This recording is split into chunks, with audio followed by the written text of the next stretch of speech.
The independents clearly, as you noted, are just wholesale moving away from the Democrats across the board, not just Andrew Cuomo, but also Chuck Schumer, Kirsten Gillibrand, same experience. How much money do you have on hand? There's going to be, on July 15th is the next fundraising deadline. What are we going to see from you in that report?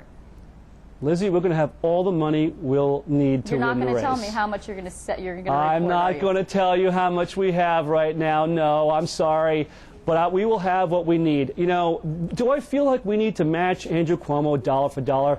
No, you know, he's been Attorney General for the last 4 years. He's been raising money for this race for the last 4 years.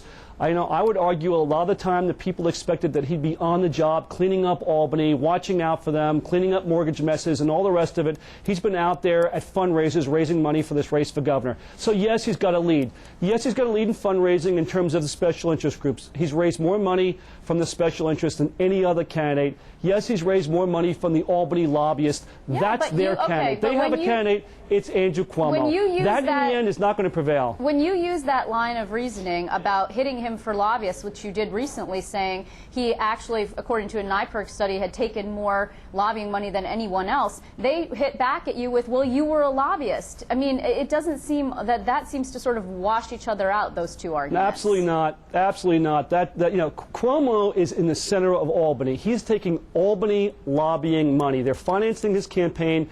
They're expecting something in return. He knows that. It's a cozy relationship.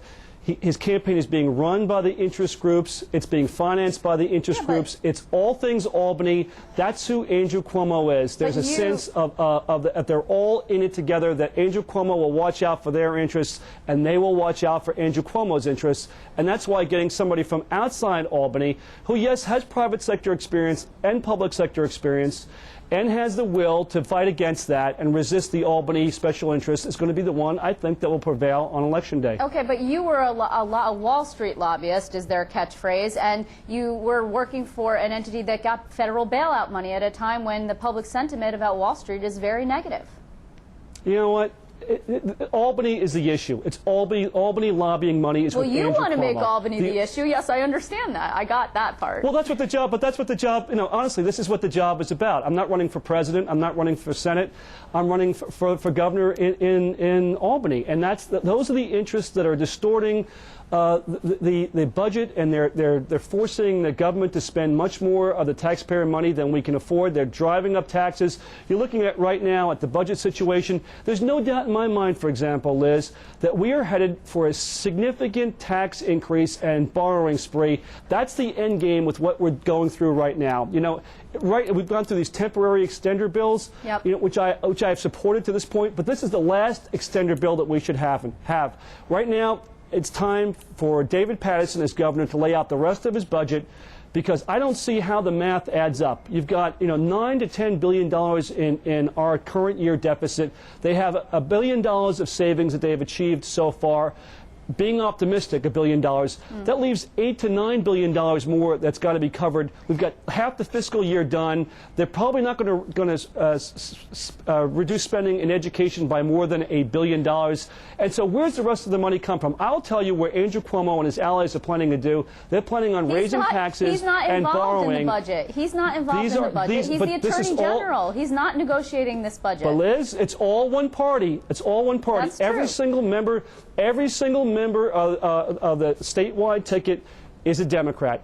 Both the Assembly and the Senate that support Andrew Cuomo are dominated by Democrats. So his party is all on the same page. It's a borrowing and spending and taxing party, and that's exactly what's driving the state into the brink of oblivion financially, and is driving out people, jobs, and businesses, driving out our children and grandchildren. So if people really want to change, they're going to have to elect somebody from outside Albany that's got the political will and the record to reduce spending, balance budgets, drive down taxes, and create jobs. So what's your alternative then? If in fact it's true that they're $8 billion and change, they have this whole, you don't think that the math adds up, what's your alternative? You say, okay, they can't pass any more extenders, they shouldn't be taxing, they shouldn't be doing borrowing. What should they be doing then? How about we start redesigning some of these programs? You know, all these reductions right now that have been suggested by David Paterson and the Democrats in the Assembly and the Senate are all one-offs.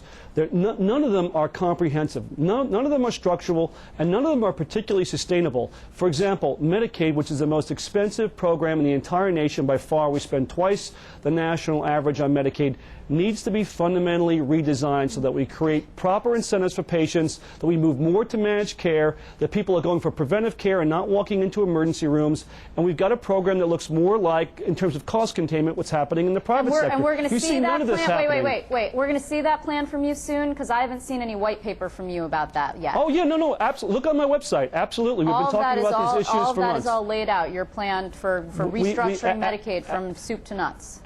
Absolutely, we've been talking about going to a managed care, creating the right incentives for patients, looking at some of the models from other states. We've been talking about this for many months. Okay. We need more people covering the issues, because I think the public would be better off if they knew more about the issues than the drama and the soap operas. But it's out there. It's on my website, www.lazio.com. Since you asked about it, Liz. Yeah, and we'll give you the last word on that too, Rick Lazio, candidate for governor, Great. the Republican and conservative designee there. Thank you very much. I appreciate your time. Thank you, Liz.